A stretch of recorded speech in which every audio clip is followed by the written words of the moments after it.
जय जगन्नाथ। श्री जगन्नाथ श्री चरण कोटि कोटि प्रणाम। पवित्र रथयात्रा उपलक्षे सुंदर भजनटी निज रचनार प्रयास करछु समस्ते आउछि आपण निश्चय भल लगे।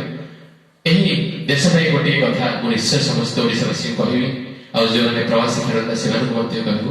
श्री रामचंद्र ये जगत ये जनहित 14 वर्ष काल वन गमन करते किंतु आम 14 दिन कौन मानि रही निश्चय रहा प्रयास करवा ये देश ये जाति प्रयास करवा आम जब 14 दिन रहा तो भारतवासी निश्चय बचो।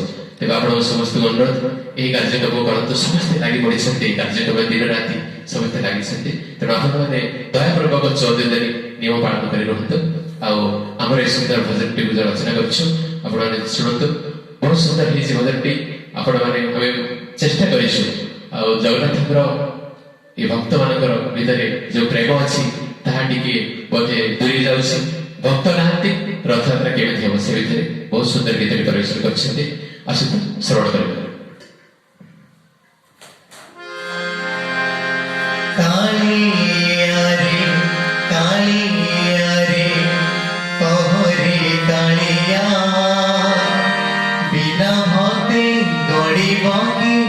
नंदी घोषकिया कालिया रे पहरे कालिया बिना भक्ति गड़ी बगी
ନଦୀ ଘୋଷ